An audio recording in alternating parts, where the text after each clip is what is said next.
A equipe do ministro da Fazenda promete dar cashback de imposto para as famílias mais pobres com a reforma tributária. Infelizmente, com um alto imposto sobre consumo, a vantagem será mínima.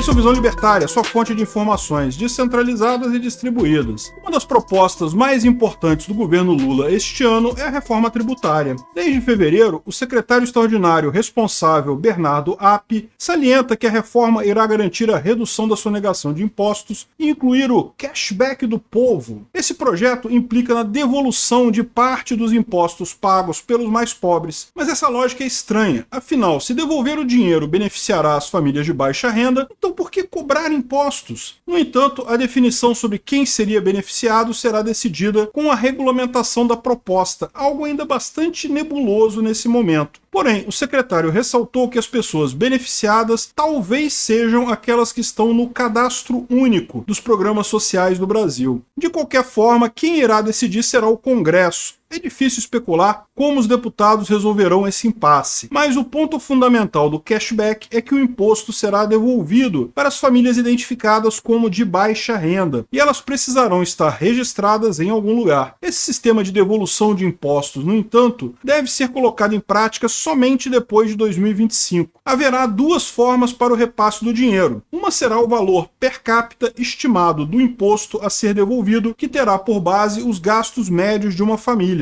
A outra será através de compras no comércio com a exigência da nota fiscal e o cruzamento de dados que confirmem que o comprador faz parte do cadastro. Fernando Haddad, ministro da Fazenda, pelo menos por enquanto, acredita que a nova mudança na forma de se recolher impostos, o imposto sobre valor agregado, será aprovado este ano. Com a aprovação da reforma tributária, será necessário um prazo de 180 dias para sua regulamentação, que deve acontecer em 2024. Porém, é necessária ainda uma lei complementar no próximo ano para tratar do novo imposto unificado e garantir segurança jurídica. É nessa etapa que a proposta de cashback será detalhada. Para o governo, os ditos especialistas, essa mudança irá contribuir para a diminuição da desigualdade social, sendo mais eficiente que a desoneração de produtos da cesta básica. E, além disso, irá reduzir a regressividade do sistema brasileiro. Em outras palavras, irá diminuir o peso dos impostos para a população de baixa renda. Afinal, no modelo de desoneração de produtos, tanto pobres quanto ricos são beneficiados com o desconto no imposto. No entanto, precisamos lembrar que não existem apenas pobres e ricos no Brasil. Inclusive, existe uma dificuldade grande em delimitar até qual salário a família de classe média se torna rica. O fato é que qualquer tributo afeta toda a sociedade. O Nove Dedos esquece que os pobres precisam do setor produtivo desonerado para que as empresas tenham alta capacidade de produção. Afinal, elas que fornecem os bens e serviços. Na economia de mercado, todos os agentes são interconectados, tanto os produtores quanto os consumidores. São as empresas que geram empregos para esses pobres que o governo diz querer ajudar. E são elas que fornecem os produtos mais essenciais para uma família. Como já falamos em vários vídeos, todo imposto numa empresa diminui a produção, que se reflete em bens e serviços mais caros e menos empregos. Não dá apenas para o governo prejudicar as empresas sem prejudicar trabalhadores e consumidores. Outra questão é a estimativa da alíquota sobre o consumo, o IVA, que provavelmente será de 25%, uma das taxas mais altas do mundo. Se o objetivo fosse desonerar os pobres, o imposto poderia ser bem mais baixo do que o anunciado. O Brasil está entre os países com mais altos impostos, e eles incidem sobre quase todos os produtos no mercado, inclusive aqueles de maior importância, como remédios e alimentos. Essa ação governamental, na verdade, diminuirá um pouco o imposto de um lado e aumentará de outro. Nada irá mudar. Na verdade, talvez até piore. É muito provável que piore. Isso sem contar que a inflação está com tendência de aumento no atual cenário. Ela não deixa de ser um imposto invisível, maior responsável pelo empobrecimento da população em geral. A ideia de cashback, na verdade, é proposto por vários centros de estudos fiscais, como o Banco Interamericano de Desenvolvimento, o BID, e a Organização para a Cooperação e Desenvolvimento Econômico, a OCDE. No entanto, foram poucos países que implementaram esse modelo devido à sua grande complexidade. No Japão, o sistema de devolução de impostos foi implementado para os mais pobres nos bens de maior consumo. O empecilho é fiscalizar o consumo para contabilizar o valor a ser ressarcido. Já o Canadá é referência quando se trata de cashback. O país tem um IVA único e dá contrapartida de créditos tributários para famílias pobres, chegando a alcançar 1/4 da população total. Entretanto, os créditos devolvidos pelo governo somam apenas 5% do total de benefícios sociais, tendo pouco impacto para as famílias de baixa renda. Aqui no Brasil, temos um exemplo implementado em 2021 no Rio Grande do Sul. A proposta prevê a devolução de parte do ICMS à população de baixa renda que recebe de 1 a 3 salários. Foram contemplados cerca de 620 mil famílias, sendo devolvido um total de 278 milhões de reais. Apesar disso, há críticas severas ao sistema de cashback. Uma delas é a complexidade de implementação, fiscalização e a chegada de famílias em regiões isoladas, além da fraude. Fernando Silveira, técnico de planejamento de pesquisas do IPEA, afirma que os valores devolvidos são muito baixos, tendo pouco impacto na melhoria de vida das famílias. Ele admite que a ideia de cashback tem como principal objetivo o apelo para vender uma reforma tributária solidária aos mais pobres. Além disso, quem consome mais serviços são os ricos. Para o diretor do Instituto de Justiça Fiscal e professor de economia, Robert Ávila, a devolução de impostos exige burocracia, tornando o programa complexo. Muitos dos indivíduos a serem beneficiados não têm sequer CPF cadastrado, que dirá registro nas secretarias de Fazenda, além de boa parte das compras serem feitas no mercado informal, sem nota fiscal. Enfim, se o governo quisesse adotar uma solução eficaz para permitir o crescimento da economia e desonerar os trabalhadores, iria reduzir o tamanho do Estado. Essa máquina absurda que suga tantos recursos e os desperdiça. Mas a reforma tributária seguirá na contramão do bom senso e manterá alto o imposto sobre consumo. O problema do Brasil é o Estado inchado que atua em todas as áreas, com suas entidades servindo apenas para beneficiar uma pequena elite. Não podemos nos esquecer que só o Congresso Nacional custa mais de 36 milhões de reais diários. E esse problema é totalmente ignorado pelo pai dos pobres. As pessoas precisam enxergar a verdade. O Estado as explora e ainda desperdiça o dinheiro com mordomias, super salários, cargos desnecessários e subsídios para lobistas. Devemos pegar o exemplo dos países que deram certo e não nos limitarmos a soluções mágicas de políticos populistas que se beneficiam de uma população pobre e dependente. Obrigado por sua audiência. Esse artigo foi sugerido e escrito por historiador libertário, revisado por Coreia com K e narrado por mim, Peter Turgunia. Se você gostou desse vídeo, clique no ícone de curtir abaixo e compartilhe o vídeo em sua rede social. Se você deseja ser notificado de outros vídeos, clique em se inscrever e depois no ícone da campainha. Até a próxima!